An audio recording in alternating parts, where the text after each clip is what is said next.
My name is Jonah Tuckman. I am the founder and CEO of eBumps. eBumps serves an $8 billion marketplace where there are currently 227 million licensed drivers who currently don't monetize their space. When founding this company, we were identifying a problem in the current advertising space, where we saw that out-of-home advertising campaigns as of now have a difficulty in tracking a return on investment, and similarly, they lack liquidity. And then for the average person, there's a difficulty in monetizing their personal space. For this reason, we founded eBumps, in which we created 21.5-inch LCD screens that we mount to the passenger side door of a vehicle that faces the sidewalk. We have understood that we can collect roughly 15,000 to 20,000 impressions per day when we're in highly concentrated cities. And through these screens, we've built a proprietary software and advertising platform that we allow advertisers to run targeted ads and data collection through. Because it's a complex and new idea, we've put together a short video that explains it nicely. eBumps is creating a completely new ad space, allowing drivers to be paid for work that they're already doing. We give advertisers the insight associated with digital advertisements and the attention-grabbing flair of outdoor ones by allowing them to advertise on the fleet of cars already filling the streets. Users can evaluate their ad campaigns in real time and see when and where people are interacting with them. This gives everyday drivers an additional source of passive income. By displaying our ads on your car, you get paid for the driving you already do. In an ever uncertain world, eBumps provides exciting new opportunities for everyone. So we've identified the market size here to be roughly $260 billion spent every year in US advertising, $8.6 billion of that being in outdoor advertising alone, and then $181 million being in digital out-of-home advertising alone. This being a number that's rapidly increasing, as you can see in a lot of different reports that are coming out now. Our market share of this, through some pretty conservative projections based on a short growing of our product on cars, as well as a not fully encapsulated advertising selling, we would see roughly $51 million in 2024, which is far less than 5% of the total market share.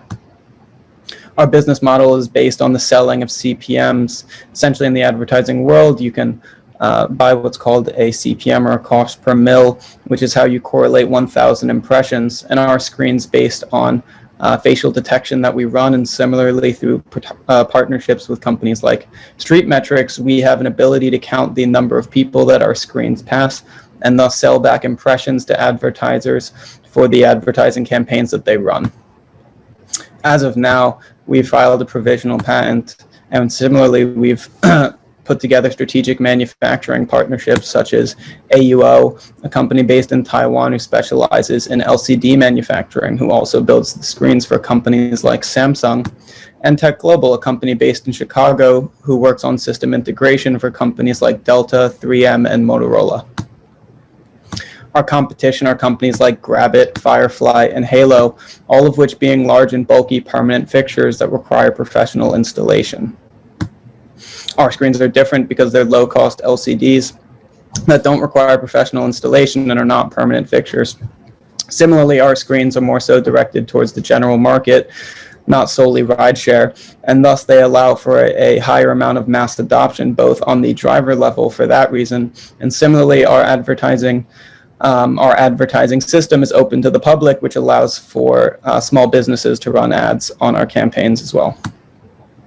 Our go-to-market plan to begin with is based in New York City, where we will be identifying drivers such as taxis, rideshare, and similarly things like food trucks in Times Square. And we're doing this through guerrilla marketing and sales techniques alongside search engine optimization with our marketing firm. From New York, we then plan on expanding to cities like Seattle, Vegas, Austin, Chicago, Boston, and further. And then from there, we want to expand globally. As of late, we have received interest from a bank in Southeast Asia, where we will be expanding a subsidiary there and beginning our development for the Southeast Asian market. We've partnered with Marketing 360, a marketing firm who similarly represents the Denver Broncos, to take care of our marketing side, and have partnered with a company called ViStar Media, who works on programmatic advertising in the out-of-home space, meaning that anything not sold on our screens by our sales team will be filled by ViStar Media. For the agencies, alongside what ViStar puts on our system, we will have our sales team contacting advertising agencies through in-house and out-of-house sales. And then similarly, Marketing 360 will allow for search engine optimization that will market towards small businesses. Our founding team is myself, Cole Johnson, and Corin Rose. And as of now, we're raising roughly $2 million, which we will then use to deploy 1,600 LCD screens by year-end 2021, which will allow us for the further expansion within the United States to different cities and to see further adoption of our screens on cars. And this being just a short video that I like to play that our manufacturers had sent us. It's a screen under development, but it really conveys what we're trying to do.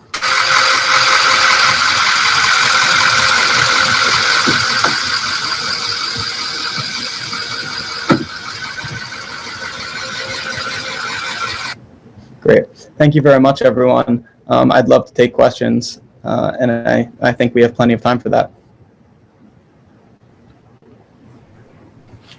Excellent job, Jonah.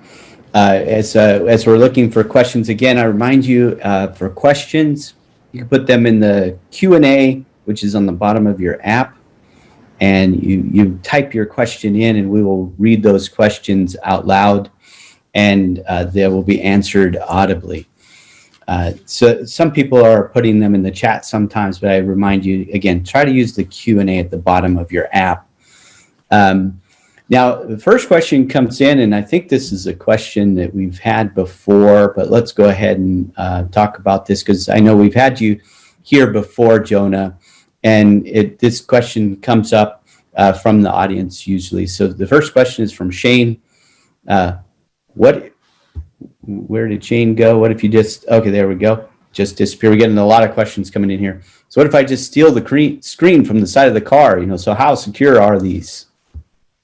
Yeah, no, absolutely. It's a really interesting question, Shane, because our really early ideas were rated, or were really based on this paradox of wanting to have our screens easily removable, so someone isn't making this non-ending commitment to advertise, but similarly to avoid exactly that, people stealing it.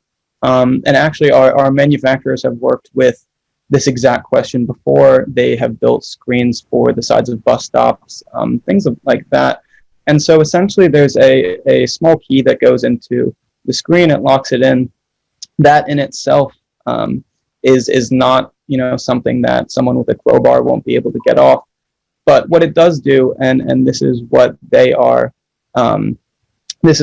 really basing this off of through years and years of expertise in doing so, is they understand that it's the deterrent of having that key that keeps people away from it. Similarly, our screens do capture imaging of the sidewalk. And so if it were to be taken by someone that's existent in our system, if it's needed to be. And so we've thought very much about that, and we're pretty confident that that's not going to be a worry. And following on that, so I think this is more of an insurance question. So obviously, if an investor, they have a little bit of concerns here regarding the security of these, and what if there's an accident, a replacement cost. So could you talk about that? What if there's an accident, or would insurance cover that? Is there what is the replacement cost on something like this? Yeah, absolutely. So to both Kim's question and to the anonymous question, Kim asking about the security of the LCD screen. The security comes in twofold. First, everything that we do is regulated by our manufacturers. They work at a really high level, and so they understand that regulations need to be followed. And we have certifications on all of the screens and such. And similarly, on our software side, we have engineers who have come in to scrub everything down and make sure there aren't breaches. And we also are going to bring it out to to a validator before doing anything, to make sure that there aren't any security holes and such. And then in terms of the insurance side of the screens, they are insured, and based on our business model, the cost of a screen isn't overly substantial based on the revenue that it provides. So we do understand that there will be turnover with certain screens.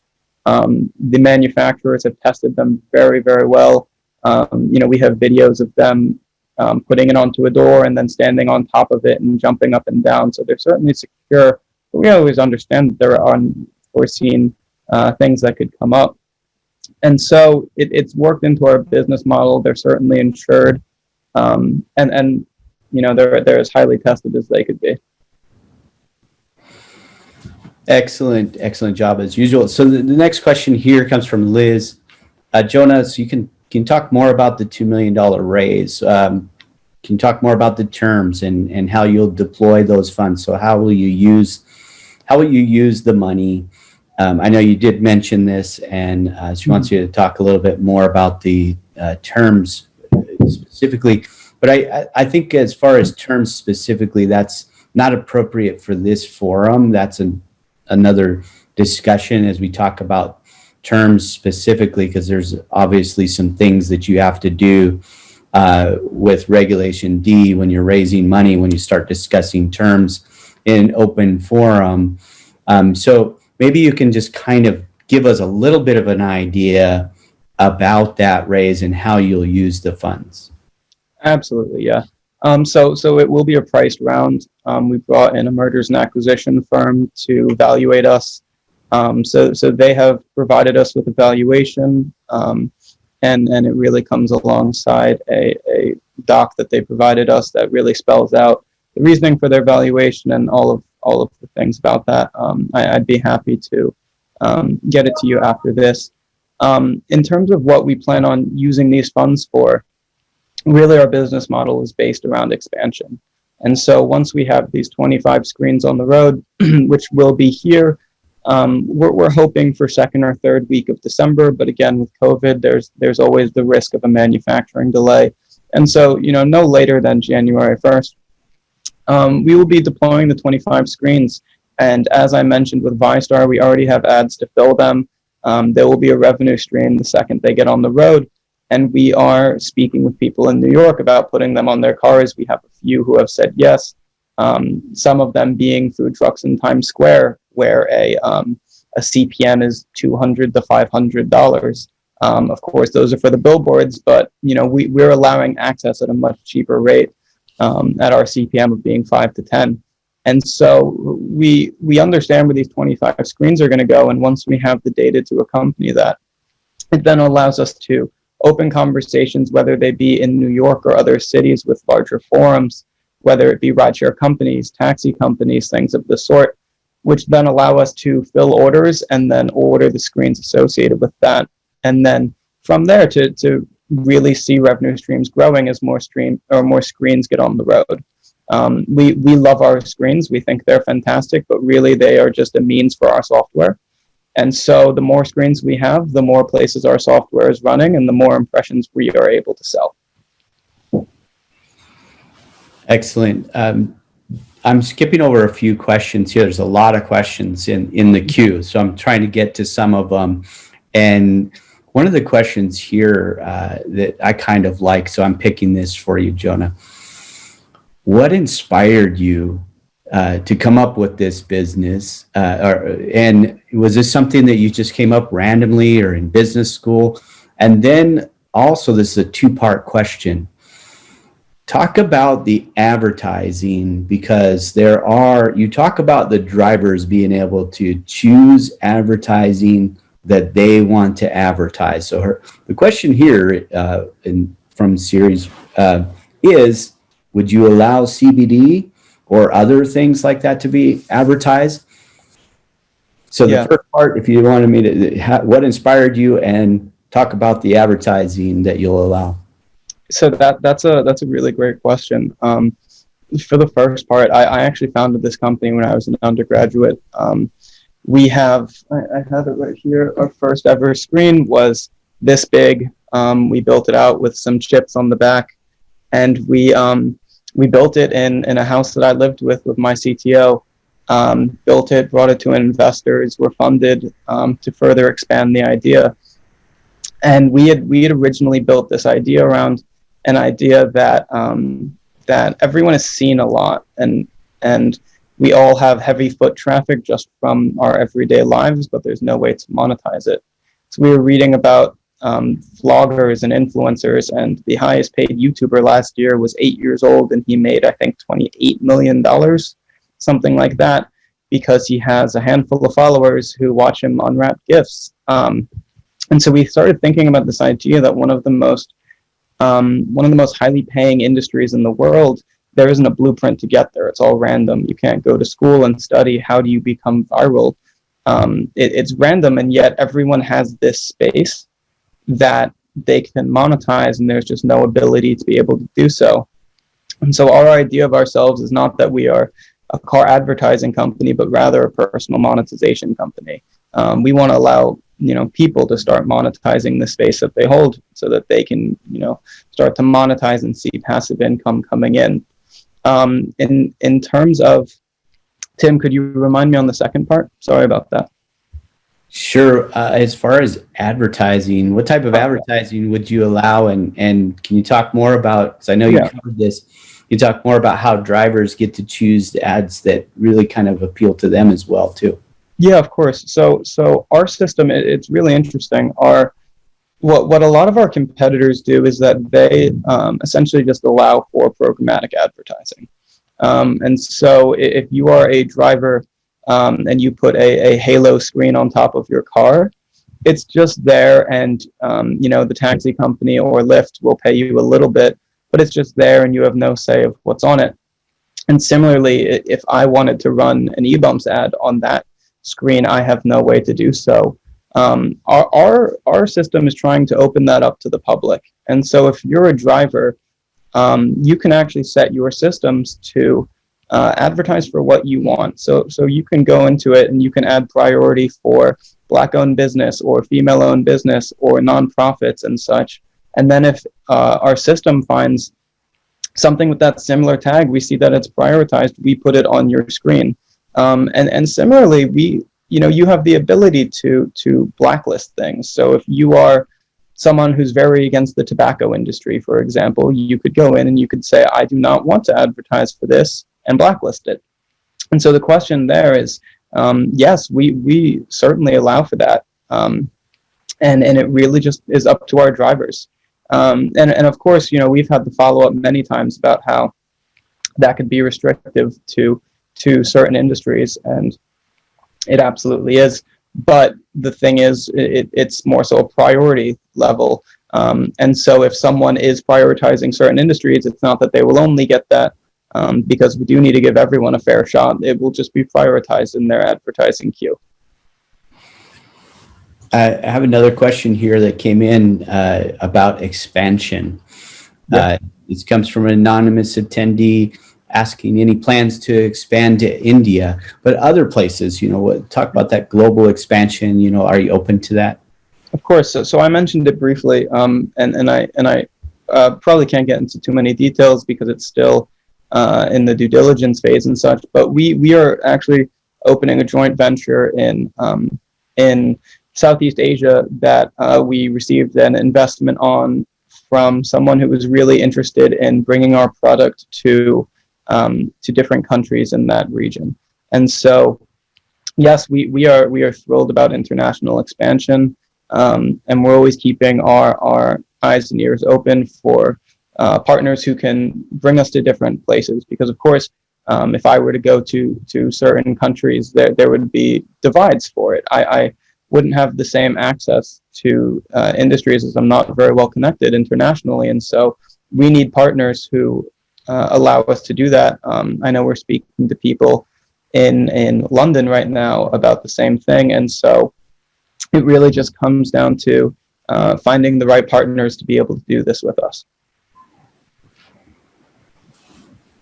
Excellent. There's just a ton of questions as always, Jonah. I know this is your third presentation with us, and each time, actually, since the first presentation. The company has actually grown since September, the first presentation on September 25th, to the second presentation last month on October 22nd, to now.